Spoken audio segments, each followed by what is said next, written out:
সংবিধানকে বাঁচাবার স্বার্থে কেন্দ্র সরকারের বিরুদ্ধে আমাদেরকে বুকে তাজা খুন দিয়ে হলো লড়াই করতে কারা পারবেন? উঠে দাঁড়ান, উঠে দাঁড়ান। লড়াই করতে পারবেন আপনারা? লড়াই করতে পারবেন? লড়াই করতে পারবেন?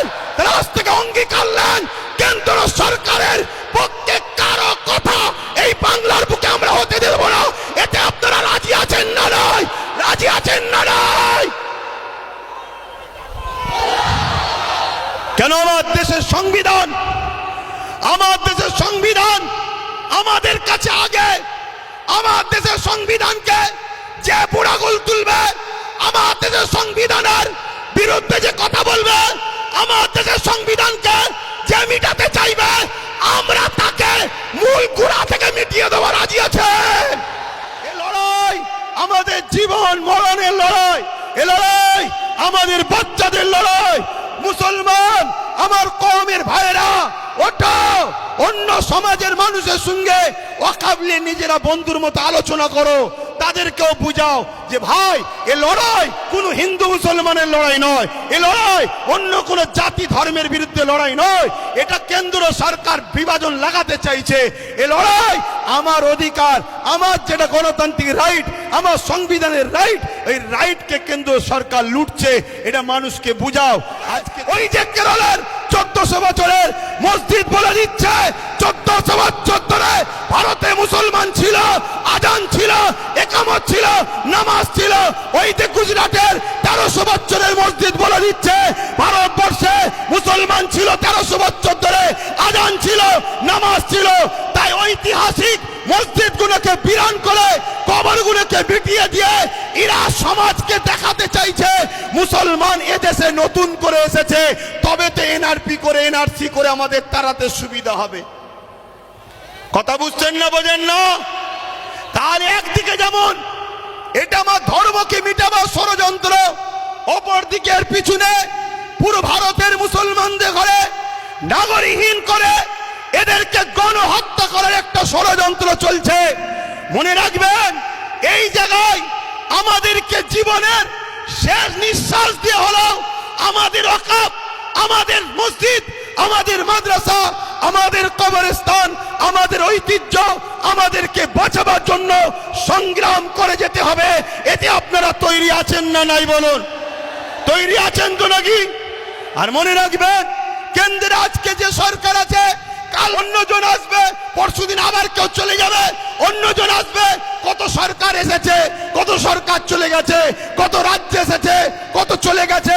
কিন্তু মনে রাখবেন, এ দেশের একটা সংবিধান আছে, এই সংবিধান আমাদের ছিল, আছে, থাকবে। সংবিধান বলছে 1947-এ সংবিধান জানিয়ে দিয়েছে ভারতবর্ষের যেটা মন্দির মন্দির থাকবে, যেটা মসজিদ মসজিদ থাকবে, যেটা গুরুদুয়ার গুরুদুয়ার থাকবে, যেটা চার্চ চার্চ থাকবে, যেটা সনাতন ভাইদের যা যেটা যেটা ছিল 1947 থেকে ওটাকে আর চেঞ্জ করা যাবে না, ওটা ওরকমই থাকবে। তাই এই আইনকে সামনে রেখে আমি বলতে বাধ্য হচ্ছি, কেন্দ্র সরকার শুধু ইসলাম মসজিদ মাদ্রাসার বিরুদ্ধে নয়, কেন্দ্র সরকার আমার দেশের সংবিধানের বিরোধী লেগেছে। অতএব সংবিধান আগে না কেন্দ্র সরকার আগে? জোরে বলেন, জোরে বলেন। তা সংবিধানকে বাঁচাবার স্বার্থে কেন্দ্র সরকারের বিরুদ্ধে আমাদেরকে বুকে তাজা খুন দিয়ে হলো লড়াই করতে কারা পারবেন? উঠে দাঁড়ান, উঠে দাঁড়ান। লড়াই করতে পারবেন আপনারা? লড়াই করতে পারবেন? লড়াই করতে পারবেন? রাজ থেকে অঙ্গীকার নেন কেন্দ্র সরকারের পক্ষে কারো কথা এই বাংলার বুকে আমরা হতে দেব না। এতে আপনারা রাজি আছেন না নয়? রাজি আছেন না নয়? কেন আমার দেশের সংবিধান, আমার দেশের সংবিধান আমাদের কাছে আগে। আমার দেশের সংবিধানকে যে বুড়াগুল তুলবে, আমার দেশের সংবিধানের বিরুদ্ধে যে কথা বলবে, আমার দেশের সংবিধানকে যে মিটাতে চাইবে, আমরা তাকে মূল গোড়া থেকে মিটিয়ে দেওয়া রাজি আছে। কেন অনেক কষ্ট করে এদের স্বাধীন হয়েছে।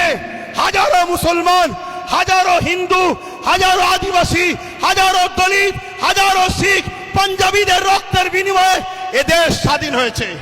অতএব সেই দেশের সংবিধানকে নিয়ে আজকে তুমি হতে পারো প্রাইম মিনিস্টার, কিন্তু তোমার অধিকার নয় আমার দেশের সংবিধানের উপরে হাত দিতে পারে।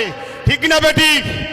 আগামী দিন বাচ্চাদের ভবিষ্যতের স্বার্থে, কেন ওয়াকফ হলো সব থেকে বড় ইস্যু, এটা যদি মিটে যায় তোমাদের সব অস্তিত্ব মিটে যাবে। ওয়াকফ যখন থাকবে না, তুমি ভারতের স্বাধীনতার আগে দেশ ছিলে, প্রমাণ দেখাতে পারবে না। আরে তোমার মসজিদে থাকার পরও প্রমাণ দেখাতে পারছো না, তারপরে মনে রাখবে তখন তোমাকে বলবে যদিও থাকে থাক, ভোটটা দিতে পারবে না। শুনছে না, শোনেন না? এ বিরাট বড় নাটক, অনেক বড় চেন চলছে। মনে রাখবেন বিগত দিন যা বলেছি আজকে সেটা ঘটছে না ঘটেনি। আজকে যেটা বলছি যদি ঘুমিয়ে থাকো, অগ্রাহ্য করো, তাহলে আগামী দিন কিন্তু কোনো ঘটবে, তখন কিন্তু আব্বাস সিদ্দিকী আর বলার জন্য থাকবে না। এটা বলে দিয়ে গেলাম। এ লড়াই আমাদের জীবন মরণের লড়াই, এ লড়াই আমাদের বাচ্চাদের লড়াই। মুসলমান আমার কওমের ভাইরা, ওঠো, অন্য সমাজের মানুষের সঙ্গে ওয়াকফ নিয়ে নিজেরা বন্ধুর মতো আলোচনা করো, তাদেরকেও বুঝাও যে ভাই এ লড়াই কোনো হিন্দু মুসলমানের লড়াই নয়, এ লড়াই অন্য কোনো জাতি ধর্মের বিরুদ্ধে লড়াই নয়। এটা কেন্দ্র সরকার বিভাজন লাগাতে চাইছে। এ লড়াই আমার অধিকার, আমার যেটা গণতান্ত্রিক রাইট, আমার সংবিধানের রাইট, এই রাইটকে কেন্দ্র সরকার লুটছে, এটা মানুষকে বুঝাও। আমি 2013-14 থেকে আন্দোলন করছি যে ওয়াকফকে ফিরিয়ে দিতে হবে, ওয়াকফকে হেফাজত করতে হবে। রাজ্যে যে সরকার আছে তিনি একবার বেগম রোকেয়া রিসার্চ সেন্টার ওয়াকফ ভবন বলে একটা শিলান্যাস করেছিল, ওই শিলান্যাসই হয়েছে, একটা পর্যন্ত এখনো ইট গাঁথা হয়নি। কেন? সব সেটিং মাপে চলছে। এদের সবার বাপ, সবার মাথায় মনে রাখবেন আরএসএস বসে আছে। অতএব সমস্ত সম্পদকে আরএসএস এর ফান্ডে দিতে হবে, এটাই হলো ইনাদের মূল পরিকল্পনা। কেন? পুরো দেশ এখন কোন জায়গায় মোদি বসতে পারে, কোন জায়গায় শাহ বসতে পারে, কোন জায়গায় মমতা বসতে পারে, কোন জায়গায় অন্য কেউ দিল্লিতে অন্য কেউ নামে বসতে পারে, কিন্তু মনে রাখবেন সবার মাথাতে এই আরএসএস বসে আছে। তাই আরএসএস এর বিনা হুকুমে এরা কখনো কিছু করতে পারবে না। তাই ওয়াকফ ভবন তো শিলান্যাস হলো, কিন্তু টাল বাহানায় ওয়াকফকে রেজিস্ট্রেশন করা, তুলে আনা এমন কোনো ব্যবস্থা করলো না। এবং মনে রাখবেন আজকে এই আইন করার পিছনে উদ্দেশ্যটা কি? এই আইন করার পিছনে উদ্দেশ্য হলো, এখন দেখে দেখে অনেক বিষয় পড়তে গেলে অনেক সময় লেগে যাবে।